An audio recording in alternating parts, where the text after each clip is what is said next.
Pancasila. Kita bernafas dalam sia-sianya. Kita belajar Pancasila. Assalamualaikum warahmatullahi wabarakatuh. Waalaikumsalam warahmatullahi wabarakatuh. Saya Penny dari SMP Muhammadiyah 2, Calon Ibu Penggerak Angkatan 6. Kali ini saya akan melakukan coaching prakonsentrasi supervisi akademik bersama rekan guru saya. Boleh memperkenalkan diri, Bu? Assalamualaikum warahmatullahi wabarakatuh. Saya Ibu Asriani Teguh, guru SMP Muhammadiyah 2 Manado, mengajar mata pelajaran matematika kelas 7. Gimana kabarnya, Bu? Alhamdulillah sehat.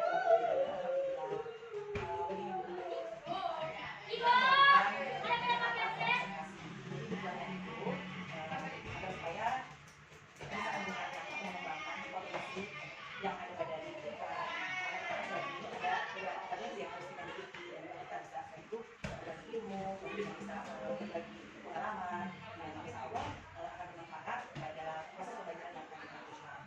Nah, saya mau bertanya, Bu, apa yang akan dilakukan pada pembelajaran? Materi yang saya akan ajar pada pelajaran itu yaitu komunikasi sosial.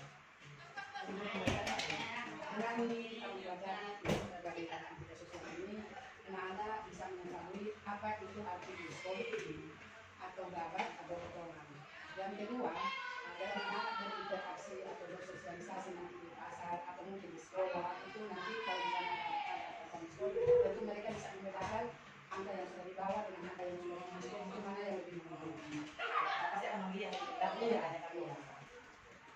Kemudian, Bu, dalam pembelajaran nanti, langkah apa yang akan dilakukan? Nah, langkah-langkah yang pertama saya lakukan yaitu yang pertama tentu saran. Kemudian saya meminta kesepakatan dulu kita dalam proses pelajaran Supaya iya bisa berjalan dengan baik. kesepakatan. Kemudian yang itu saya mengecek juga kehadiran dan yang memberikan juga stimulus kepada mereka sesuai dengan tujuan pembelajaran yang akan dicapai. Dengan proses pembelajaran yang dilakukan bisa berjalan dengan baik. Jadi, tadi kan Ibu sudah menjelaskan tentang materinya, langkah-langkahnya, kira-kira masalah apa yang nantinya akan muncul pada proses pembelajaran yang akan dilakukan. Masalah yang pertama, anak-anak kita ini kan mereka dapatkan bersama di sini rata-rata rata-rata di sini. Jadi saya cek dulu tentang pemahaman mereka tentang pertanian. Masih ada yang belum tahu pertanyaan? Masih ada. Makanya setiap masuk itu saya cek dulu setelah sudah mulai KBM itu saya cek. Karena paling utama itu, apalagi kita akan belajar di tentang aktivitas sosial. Kemudian yang kedua, masalah mungkin insya Allah yang terjadi yaitu lampu. Karena yang seperti lampu, dia akan buat listrik. Karena dalam pembelajaran nanti saya akan menggunakan IT. Karena di situ ada video-video yang sudah saya siapkan, sehingga mereka akan lebih tertarik dalam dan mereka juga akan berdiskusi kelompok. Jadi saya sudah membagikan kelompok dengan siswa yang sudah ditentukan. Jadi apa yang Ibu persiapkan untuk mengatasi masalah seperti itu? Nah, itu yang saya antisipasi lebih dulu karena tadi saya katakan jangan sampai dia mati lampu karena kan pembelajaran itu sangat bagus sekali kan kalau pakai IT karena saya sudah ada siapkan contoh-contoh ya, yang sangat video. Nah, seandainya mati lampu nanti video-video dari gambar-gambar tersebut saya sudah print. Saya sudah siapkan berkelompok, minimal itu satu kelompok saya sudah siapkan 2. Kemudian tentu ada buku-buku referensi yang berkaitan dengan materi ini. Jadi mudah-mudahan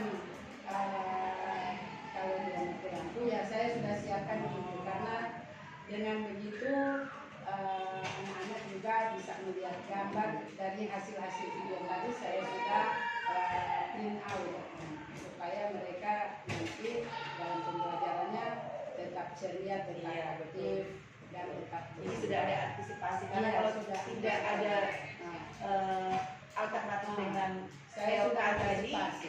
proses pembelajaran pasti akan berhenti. Iya. Iya, betul.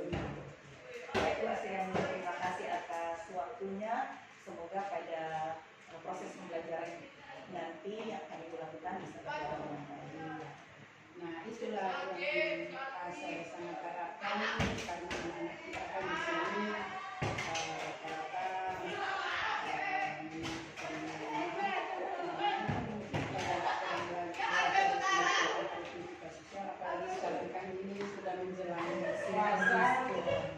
banyak musim diskon. Mereka pasti kalau mereka pergi dengan orang tua nanti, mama di sini diskon, di sini harganya diskon. Padahal kalau mereka sudah tahu itu kan pasti Bisa membandingkan. membandingkan harga mana yang sangat menguntungkan. Karena kalau orang terpengaruh dengan diskon, karena di sebelahnya tidak diskon tapi harganya di bawah. Mudah-mudahan anak-anak kita akan lebih cermat. Oke, Bu, terima kasih. Nanti ketemu lagi pada Waktu supervisi di kelas. Terima kasih, Bu. ya. Ayo kita jaga untuk Indonesia. Diskon itu kira-kira nama lain lagi diskon itu apa kan? Iya bagus, Inangku. Jadi nama lain dari diskon selain potongan adalah rabat. Sebenarnya masih ada lagi tapi yang belum ada dulu masih jual beli dan untung rugi serta diskon. Masih ada materi tapi nanti telah sambung pertemuan berikut yaitu tentang neto, pada dan brutto. Ibu sudah bagikan lembar kerja? Sudah? Semua sudah dapat? Sudah? Kelompok 1? Sudah? Kelompok 2? Sudah? Kelompok 3? Kelompok 4? Ya. Nah, sebelum menjawab, sebelum kalian menjawab itu lembar kerja, silakan disimak video yang akan ibu tayangkan. Disimak baik-baik, diperhatikan. Kalau perlu ada garis-garis besar dan tahu nanti sudah ada yang ditulis jadi garis-garis besar. Ada tambahan di video, silakan disimak dengan baik. Sebelum ibu lanjut, ada yang bertanya? Ada?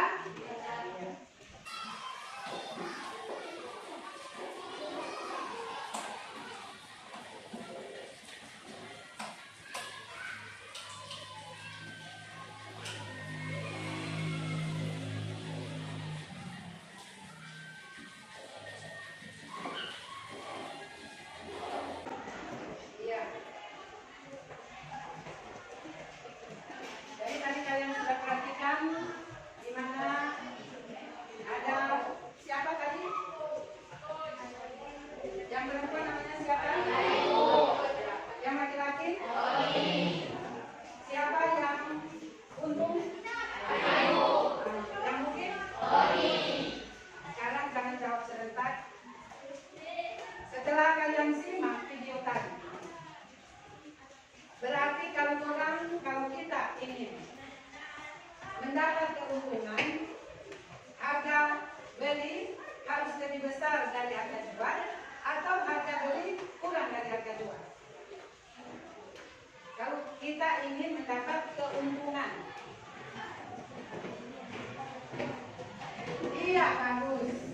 Jadi harga jual harus lebih besar dari harga beli supaya kita untung. Berarti kalau rugi harga, kalau ibu beli inverter ternyata ibu rugi, berarti harga jual kurang dari harga beli atau harga jual lebih dari harga beli.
harga dengan model baju yang sama atau kaos yang sama.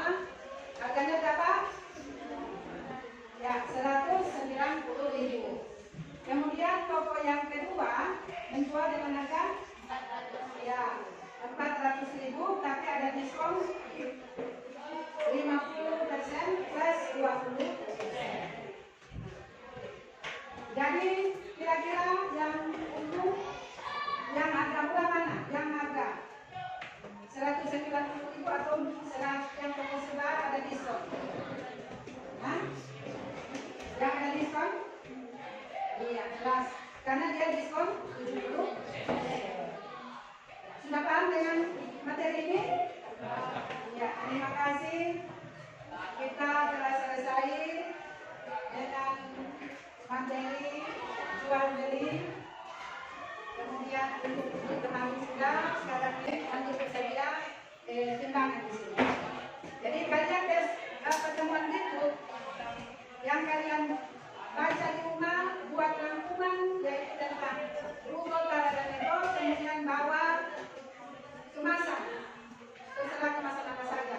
Boleh bawa kemasan Pepsodent, boleh bawa kemasan sabun, boleh bawa kemasan snack, boleh bawa kemasan minuman, dan lain-lain. Pokoknya semua sebanyak mungkin bawa. Baik ada isi maupun tidak, terserah. Jadi ingat, yang tidak bawa tentu ada nilai tersendiri. Terima kasih atas perhatian. Dan sebelum itu tutup, buku cetak tolong dikumpulkan di meja depan.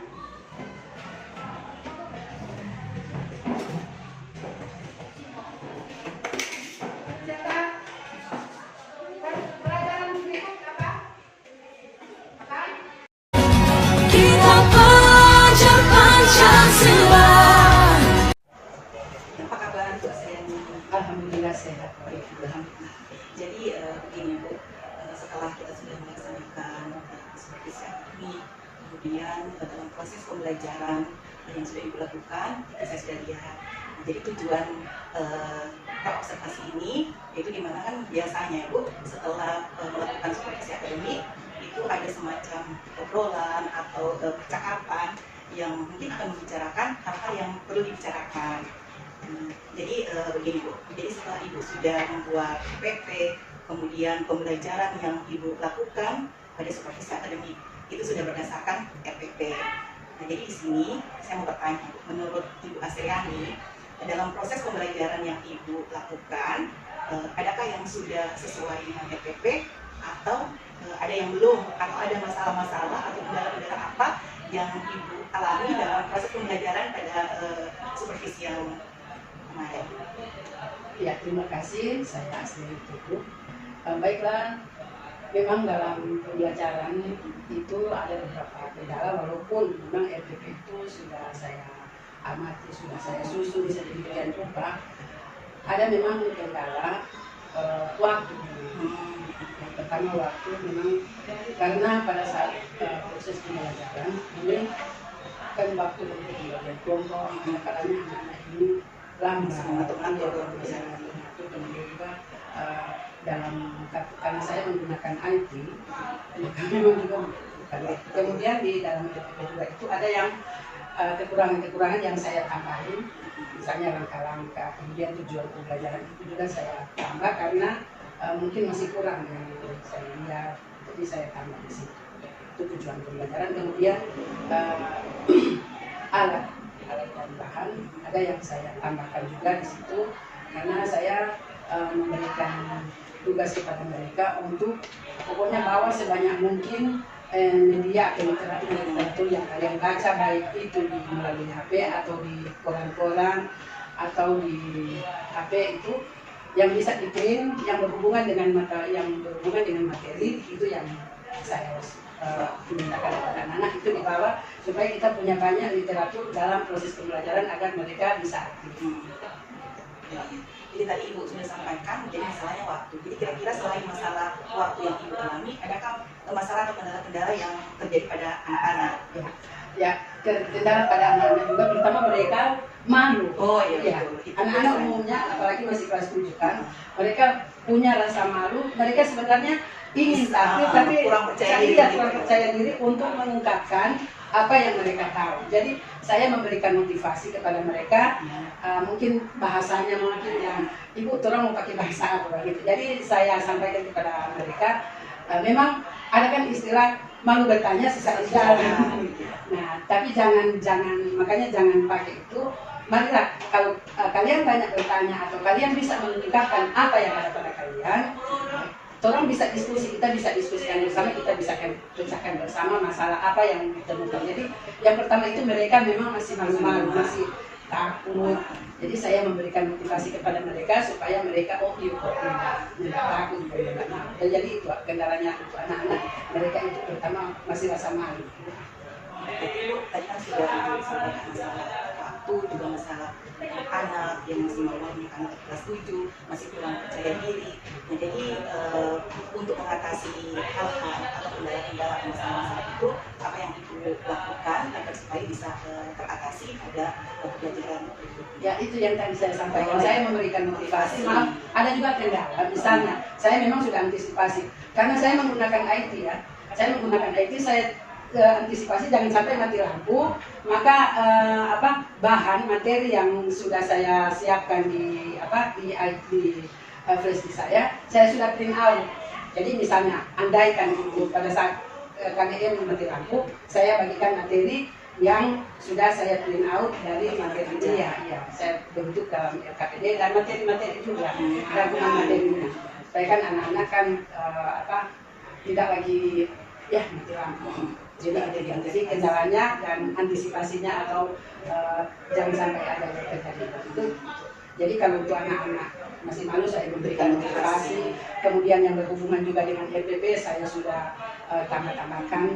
Jadi apa yang kurang itu saya sudah tambahkan. Kemudian itu yang tadi yang berhubungan dengan listrik. Karena saya menggunakan IT.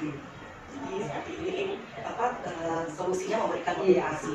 Jadi masalah waktu itu dikarenakan karena anak-anak kan jadi kan waktu berjalan terus, belum mengatur kelompok, mengatur proyektor, jadi sehingga proses pembelajaran pada akhirnya penilaian mungkin akan tidak terlaksana mungkin karena waktu ya. Tidak terlalu molor sih, tapi karena saya sudah antisipasi dengan soal yang sudah saya berikan, sudah saya print out KPD ini. Berarti itu cara mengatasi Ibu dalam kendala-kendala tersebut. Baik Bu, selanjutnya Bu, dari rencana yang sudah Ibu sampaikan tadi untuk mengatasi masalah-masalah yang terjadi di dalam kelas selama proses pembelajaran, nah saya mau tanya Bu, tanggung jawab Ibu yang direncanakan ke depan itu seperti apa? Ya, tanggung jawab saya sebagai guru ya itu saya sudah memberikan mereka kepercayaan dan saya nilai mereka itu saya sudah sampaikan, ini nilai kalian, apa yang kalian capai ini, dan nanti kalau misalnya ada yang kurang jangan kalian kecewa.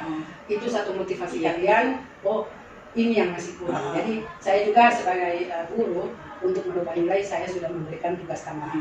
Tanggung jawab saya sebagai guru untuk menuntaskan dan mencapai tujuan pembelajaran yang sudah saya susun. Betul sekali. Jadi kan biasanya anak-anak kalau sudah nilai, mereka kan patokan dinilai, jadi sudah down sebelumnya. Jadi sebelum mereka tahu nilainya berapa, ya kita kasih motivasi dulu. Yang penting itu usaha mereka yang mereka lakukan. Dan nilai itu memang murni. Jadi mereka, iya tadi saya kurangnya di sini, karena itu saya jelaskan ini tahap-tahap penilaiannya. Jadi mereka itu akui, Nah, jadi dan saya tanyakan, kira-kira tugas apa yang kalian ingin supaya tidak membebani, tapi yang berhubungan dengan materi. Ini masuk pada pembelajaran diferensiasi. Ini Bu, saya mau bikin begini Bu. Jadi saya lemparkan kepada mereka supaya kan mereka ini Bu, tapi yang berhubungan dengan materi yang saya ajarkan. Nah, bagus sekali apa yang sudah Ibu lakukan. Nah, yang terakhir Bu, mau tanya perasaan Ibu dalam mengikuti proses supervisi akademik itu. Perasaan saya sangat senang, tapi juga saya memang jadi satu motivasi kepada saya untuk lebih maju dan menambah ilmu dengan apa yang saya dapatkan sekarang. Ya, tentu itu dari satu pengalaman, dari perasaan saya sangat senang sekali. Insya Allah ke depannya anak-anak juga dan saya juga lebih berjuang. Ya. Terima kasih Bu. Sesuai dengan semboyan Muhammadiyah, perempuan berkemajuan. Ya, betul sekali Bu. Terima kasih Bu atas penyampaiannya. Semoga kita sekali juga akan terus belajar, akan terus mengembangkan diri dengan potensi-potensi yang kita miliki, yang tentunya semuanya itu bertujuan untuk pembelajaran yang berpusat pada murid. Sehingga murid itu seperti apa yang dikatakan oleh Kiai Dewantara, bahwa kita menuntun anak supaya anak itu menjadi bahagia. Karena dengan bahagia apapun yang mereka lakukan pasti bisa senang dan bisa terselesaikan. Terima kasih Bu atas obrolan hari ini. Semoga apa yang menjadi tujuan kita bisa kita laksanakan dengan